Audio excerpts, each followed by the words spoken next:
no punitive action was ever taken against the Paxton gang.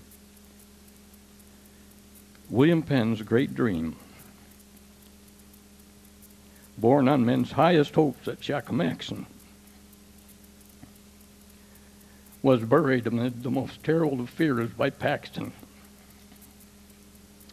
Wow. All this to set the stage for Wyoming Valley Massacre. Well, in a way, it's more the same. Remember how the Lenni Lenape had been forced to leave their ancestral homelands along the Delaware and ordered against their will to relocate in Wyoming? Very soon, after that, the first settlers also arrived. They had discovered how good the soil was and began arriving just a sprinkling at first, but faster as each year went by. In fact, Connecticut claimed that their grant from the king clearly gave them all the land between the northern and southern boundaries of Connecticut, extending all the way to the Pacific Ocean, except where it crossed New York. In fact, they were exactly right. But that meant the northern third of Pennsylvania was in Connecticut. I guess you could say the people of Connecticut discovered they had their own walking purchase against the Pennsylvania proprietors, and they intended to claim their land. That's why when the Revolutionary War broke out 12 or 13 years after the French and Indian War had ended, Wyoming had lots more Connecticut settlers than Pennsylvania settlers. There's an awful lot more interesting history related to the Connecticut people. There was a small war between the Connecticut people. They called the Pennamite Wars. The Pennsylvania, there were people killed, there were forts burned. It went on for quite a while. As the Revolutionary War was breaking out, Tories who remained loyal to the king were forced to flee their homes and farms to escape the wrath of the rebels. Many of them fled to Canada, but others fled only far enough to find safety among the Iroquois, now occupying those old Delaware towns along the Chemung. After all, they were sure England would soon win this war, and it would be a much shorter return trip home. These Tory men were fierce, highly motivated guerrilla fighters who soon became feared throughout the frontier as Butler's Rangers. With them fought sizable units of Iroquois, usually under the command of either the Mohawk chief Joseph Brant or Seneca chiefs such as Kaying Waruto or Gukingi.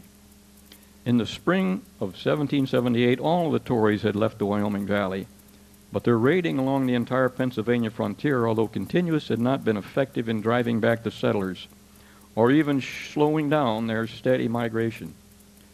Frustrated by the virtual stalemate, the British commanders at Fort Niagara made plans for a decisive campaign down the Susquehanna to clear out the entire Wyoming area. Colonel John Butler was placed in command of 450 Tory Rangers and 800 Seneca warriors under the chiefs Kaying Waruto and Gukengi. This sizable expedition rendezvoused at the head of Canisteo River, where they made dozens of dugout canoes and proceeded down to Tioga into Queen Esther's Town. Here they picked up many Seneca warriors, including Gensho, the only child of Queen Esther by her Seneca husband Echohund. Gensho had recently arrived at manhood and was being groomed to be a chief. This would be his first battle, his initiation as a warrior, and his mother decided to join the expedition more as a spectator than a participant or a leader. The Wyoming leaders had by this time become aware of an army moving toward them, but did not know how large. So they dispatched a runner to Stroudsburg, the nearest source of help. Whoop. I should have hit that one earlier, shouldn't I? Here we go to Stroudsburg, I hope. Nope. Back up.